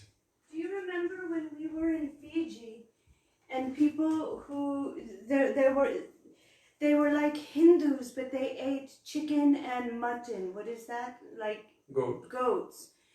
But they would do something like prasad. So when they would worship in the temple, they would clean everything and they would cook in special pots that are only used for prasad. And Gurudev, we asked him about it. And Gurudev said there's no onion and garlic, and they cooked like, for Thakurji, they wanted to offer it and they wanted to give it to you. We were like, yes. And Gurudev made a comment about how a lot of times we go and accept people's money, but not their affection. They go out of their way to try to cook to please Krishna and please the Vaisnava. So it depends. It really depends. Srila Bhakti Rakshak Sridhar Maharaj gave the example of a preacher. Sometimes a preacher has to go into a situation where they may have to take something like this. And he gave the example of if you see a house on fire and you know someone is inside, you will run in at the risk of even getting burns on your body to help that person and to rescue them from that fire. Yes. So you may incur some kind of burn from doing that. But in general, we try not to take foodstuffs from persons who are not devotees. This is the general thing. But when there's love and there's affection and someone is we have personal relationships. And if there's affection, you could just say, oh, I think maybe just a salad would be good for me. There's no cooking. You can even make the salad. You can offer it in your heart. But you can sit down and eat something. And then they feel, okay, they've taken something from my house. You can actually manufacture things to do it in a way where they don't even understand. and there's no cooking involved. Oh, my stomach's not good, I'm on a special thing, do you mind if I just make salad? And well, what did Gurudev tell you when you went back to visit your family? He said somehow by trick, he right? said anyhow by trick you should give them Krishna. So then what did I do? I went there. We had a 20-year reunion. It was after 20 years I saw my family members. And so I thought, what can I do? There's the over 80 crowd, and then there's the middle-aged, and then there's the young. What can I do? So I made cheese manicotti. Sorry, vegans. I made cheese. It was vegan cheese. I made cheese manicotti. And I was making like, you know, if you would have seen me, I would have looked like a witch brewing some kind of a witch's brew. I was putting in Ganga water, water from Radhakund. I was putting in Tulsi. I was chanting mantras and chanting Hare Krishna over it. I was, you know, Tulsi from, you know, the feet Dried. of Tota Gopinath, dried Tulsi I put in there, not fresh. Dried, everything I could do to try to give them benefit, and everybody ate it. And all of a sudden somebody said, so why do you worship a cow in the over 80 crowd? And I go, oh, well, as you know, I'm a Hare Krishna. And everyone got so excited. Oh, we're going to talk about the unspoken truth here. No one's allowed to talk about Hare Krishna, but she's saying it. And everybody became so excited, except my grandparents, of course. But the point was that we can also do something. We can offer something to them. We can do things by trick so that they don't feel offended or hurt. If there is something that is acceptable, then we should accept it and use it for the service of Krishna, for their benefit. There's no harm in that. It is actually to their benefit eternally. We're in contact with the Mahamantra, with Guru, with Vaishnavas. So we should be careful. We should be very careful. Oh, Jiva Pavana said, we can all use that kind of witch's brew for Halloween. It's Halloween. That's funny. Yes, so according to your question, yes, the gifts come. I mean, Vaishnavas also accept gifts from so many, but everything should be utilized in the service of Krishna. I remember once, it was, 2008, and Srila Gurudev made a statement, something to the effect of, if you're always worried for money and thinking about money, you should stay very far from me. And I felt like, oh my God, I spend 2 or 3 months a year only trying to collect funds for our tickets, for 3 world tickets, so that we can travel around the world to do our seva. But I was concentrating on money, and I was feeling very lowly about myself, and Sudevi and I kind of went and approached him, but I was sometimes devotees would say, well, you should get a job for half the year and pay your own tickets. The Gurudev told us not to get jobs. So it would be very difficult for us. It's 3 round-the-world tickets. And so we went to see Gurudev, but I was kind of keeping distant. I was like, I'm not qualified to be here. He said we should keep it a distance. And we expressed to him what we were doing. And collecting money donations, it's coming from so many different sources. And we don't know the heart of every source. We just don't know. Some people might be lusty. Some people might be greedy. Some people might just be control freaks. We don't know. I mean, so many different personalities, and so many might be very sweet and very devotional. We don't know what anyone's motivation is. But our motivation was to serve our Gurudev. And so we told him of our situation, that 2-3 months a year we're worried for money. And he said, oh, that is different. He said, because you are doing it for me. He said, even your eating and your sleeping is for me. So it's okay. And so from that perspective, you can look, what am I receiving? I'm receiving this thing. What am I going to do with it? What is my intention? What is my mood? Am I demanding gifts for my own enjoyment? Am I requesting? I remember in, 1998, Srila Gurudev was actually publicly making statements about certain brahmacharis who were requesting grihastha devotees for nice quality sleeping bags and electric toothbrushes. Like $100. Yeah, $100 electric toothbrushes. Like, I want this and I want that and I want Gurudev was starting to really heavily give them the sauce. That means to chastise them. Because they were asking for very expensive things for their own comforts and enjoyments and luxury. So Gurudev didn't appreciate this. But if someone needed something, then that's a different thing. What one requires to maintain, then that's something else. And also if it's grandparents and parents that feel that they want to help and they give clothes or they give things like that, it's proper and natural to accept that. It doesn't mean that, oh, now I'm bound, this, that. It's their affection. And if you reject that, how can they show it? How will they be able to show their affection to us? I remember our grandparents had a very difficult time. We weren't allowed to have toys. We weren't allowed to eat anything that wasn't cooked from scratch, not even from a can. You know, I mean, so... Or frozen. Or from a non-devotee. So, you know, it was hard for them and they didn't know how to express love and it was painful. And so they ended up like rejecting everything devotee. So if you find that they're trying and it's not something that's harmful and it's something that will create a mood of affection toward devotees, then it's favorable. I think this brings us back to that statement of Srila Bhaktisiddhanta Saraswati Prabhupada. Now, we might not consider ourselves Vaishnavas, but he said, for their benefit, I have to accept this. And so Gurudev was looking at it like this. Somehow, we're connected to this person.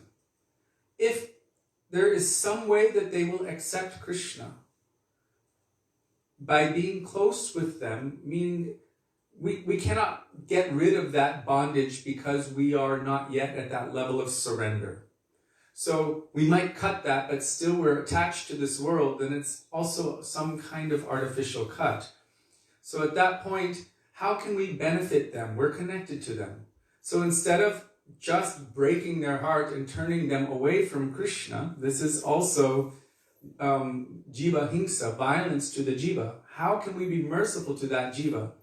Somehow or other, accept something, but in a mood of service to Guru and Krishna, that I'm accepting it so that their heart will open in affection, so that somehow they might be able to appreciate what I'm doing. Near the end of their lives, both my grandparents, both of them, my grandfather finally was ending his phone calls with Hari Bol, although he was an avowed atheist his whole life. And my grandmother spoke to us on the phone. She said, you know, I'm jealous of your life. I said, Grandma, you can come with us. You just have to clap your hands and chant Hare Krishna. And she was like, I can do that. But she actually said, I am jealous of your life. And we were traveling the world without a home, without any guaranteed source of income, going from place to place to place, chanting Hare Krishna and bhajans, and speaking what our Gurudeva and Guru Varga have given, speaking about Krishna. And she said, I'm jealous of your life. I would like to do what you are doing, but I'm too old now. So by the end, she was actually appreciating. And then one of the last things, actually the last thing that she personally said, and she was just looking at Sudevi, holding her hands, and she was just saying, I love you, I love you, I love you. And I was just like, wow. She had somehow become endeared enough. And she said, she was actually saying, I believe in God. I believe in, she was telling stuff like this. So if you open a little bit for them to express affection, then there might also be a transference of the ability for them to hear about Krishna. So we shouldn't be so artificial, but it's important to also be under guidance of Vaishnavas. Srila Gurudev gave so many instructions in certain circumstances how to benefit those persons, even though they're not directly inclined toward Krishna, but yet we know that in their Atma, they are all eternal servants of Krishna. Even sometimes when Gurudev would meet devotees, that are in their 50s or 40s, and he would meet their parents, he would say, oh, this is my daughter. And then the parents would start play fighting with Gurudev, and Gurudev would play fight with them. No, they're my daughter now. And the parents would be so charmed by his charm that, the family would be like, okay, we'll share them. We'll share our daughter with you. And Gurudev would say, okay. He wouldn't just cut that. He would try to charm them And to show how sweet Vaishnavism is and Bhakti is, he didn't say, I don't want to meet your parents because they're not devotees. It was by somehow he would charm them and they would say, okay, you can have our daughter, but we get her sometimes. And Gurudev would say, okay, okay. Today we met one older devotee. We were just walking and I hadn't seen him in like 20 years. And he was much older now. And I said, oh, Hari Bol Prabhu, how are you? He's like, do I know you? And I'm like, well, I was in Gurukul when I was young. And like that. And he had a bag with books. And he's like, do you have all of Srila Prabhupada's books? And we said, yes, we do. And we do. My father gifted a full set of Srimad Bhagavatams to us for our weddings, the old version. But plus we have all Chaitanya the Charitamrita, all the little books, all of the main books that Srila Prabhupada had given. So we said, yes, we have them. And then he was like, don't lie. All my life, 50 years with, as a devotee, I don't have all of Prabhupada's books. How can you say that? Don't lie. If you lie, you go to hell. And then he pulls out a book and he goes, do you have this? And we go, oh, no. And then Kishori opens it and says, is this the Prabhupada book? And so he opens it and he looks and he goes, this isn't Prabhupada's book. It had other people's names. And then he looks at it and he goes, oh, you got me. but that approach, immediately, all we did was like pull a little rupees out of our pocket and gave it to him. And we're like, okay, we want to run away. Because he's like, don't lie, you're going to go to hell. Juxtaposed from that beautiful approach of our Srila Gurudev, where he was laughing and joking and playing, like with that old man that Sudevi talked about the other day. Can you do it for me? Just chant one Mahamantra when you wake up, one when you go to, I'm too old to make any new thing. But for me, can you do it? Gurudev said it to this old man, 90 years old. For me, can you do this? One Mahamantra when you wake up, one when you go to bed. And this old man said, for you, I can do it. Gurudev opened his heart that much that he took that much faith. Okay, I will do it for you, to make you happy, because I like you. Personal, because he was personal. And that's really, our whole process is based on personal relationships, right? Krishna consciousness is the antithesis of impersonalism. Also, so now we're ending, but I just want to say that the next classes that we will be giving are probably going to be a little longer than usual. We'll probably generally end at 8 o'clock our time. So from 5 to 8, if it's too long, you can watch later. We're just trying to... Why? Well, because we need to sing all the ashtakams that Gurudev wanted sung during Kartik. So we'll do Radha Kripa Kataksha Stavaraja, we'll do Namami Nandanandana, Damodar Ashtakam, Krishna Deva Bhavantam Vande. These Gurudev had done every day. So we follow Gurudev and we will do that. So it will be a little bit longer. And I hope that's okay with all of you. But tomorrow at 5, we're going to Vrindavan time. At 5 Vrindavan time. But tomorrow at 5, we will start our Kartik Vrat at Vangshivat, at the feet of Gopishwar Mahadev. We must start with Gopishwar, because without Gopishwar, how is it possible to even take Vrat at Vishramghat? Because no one can enter into Vrindavan without the mercy of Gopishwar.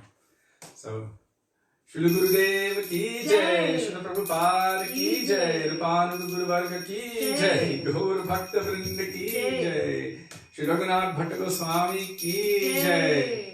Adivas Titi of Kartik Mas ki jai. Adivas means the day before. So we are preparing for entering into that transcendental, super auspicious time. Okay, and just remember Madhu Mangal, he's here now. You can see, maybe he'll make a comment, but he's also going to be doing a reading every day of Damodar Ashtakam. I think 7 pages for every day will end up at the end of Kartik finishing the book. Kishori might take a couple years, so we'll see how that goes. Yeah, I was thinking I might have to do Brajmanda Parikrama and Damodar Ashtakam side by side, but I don't know, it might become too long. There are also, I have to mention this, many other Vaishnavas will be doing virtual Kartik Brajmanda Parikramas online through Zoom and through Facebook and YouTube. The audio seva, they're going to be doing Gurudev every day, so you can look for that. Look on the audio seva. and you will find that they will be showing Gurudeva on parikrama in different places. Maybe we can watch that ahead of time, and then we can discuss that as part of our evening as well. We would really like to try to bring all of you to Braj with us. In other words, the classes are going to go from 5 until 10. And Devaki, Didi, it's the same time as we've been doing every day. Yes, so it's 5 p.m. Vrindavan time. But Sudevi, she should be here at 4:30 tomorrow, so we can go together. Vangshivat together. Okay. Did you hear that, Sudevi? Okay, so there's Madhumango. He said we started already this morning. Okay, so there's so many opportunities for receiving so much nectar and mercy. Wherever you can get it, wherever that inspiration moves in your heart, whatever moves you the most to want to offer your heart in love and affection to Radha and Krishna and the lotus feet of Sri Guru and the Vaisnavas, then you should take that opportunity without delay. That is the root cause of Krishna Bhakti's manifestation in one's heart, the intense, greedy desire to have it. And wherever that intense, greedy desire can be attained, one should somehow or other, by hook or crook, or even legally, purchase it without delay.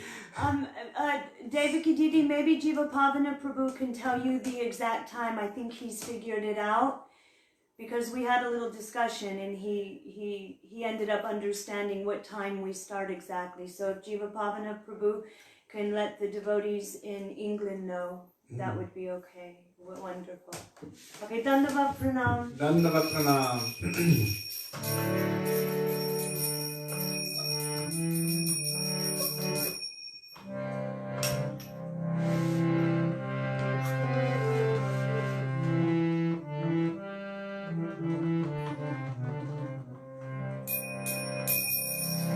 Is it late? Hare Krishna, Hare Krishna, Krishna Krishna, Hare Hare, Hare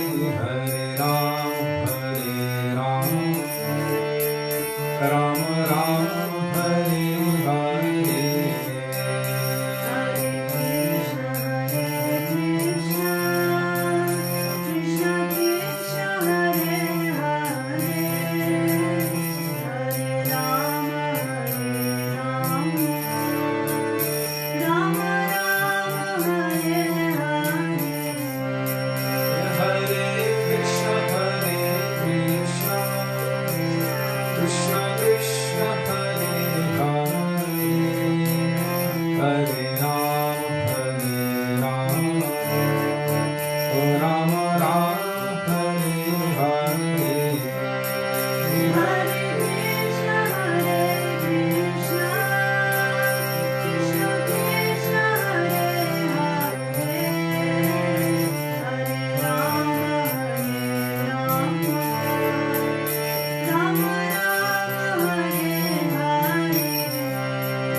Prabhupada ki jai.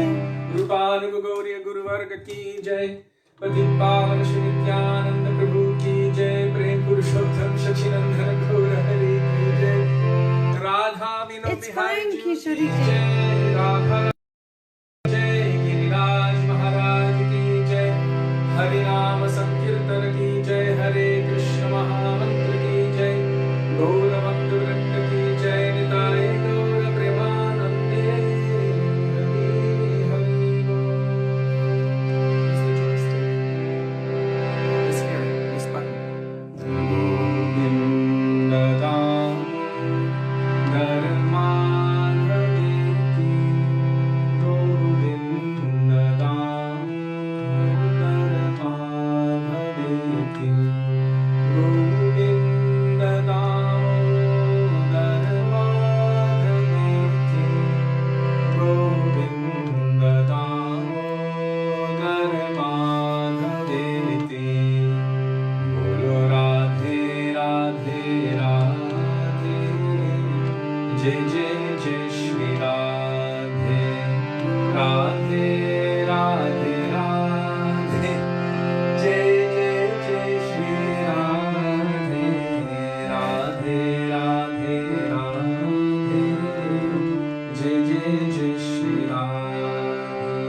Shri Vrindavan Bihari Lal ki jai. Jai Jai Shri Radhe. Jai Jai Shri Radhe. Jai Jai Shri Radhe. Shyam. Gaura Premanande. Hari Hari Bol. So thank you all very much for being with us today and for all of this time coming up to Shri Oops. Kartik Vrat. Is I- everything okay today? I'm trying to fix it. It's turning. I'm sorry, guys. Just keep talking. Here. Okay, go. Just fix it. Do it. We'll see you tomorrow.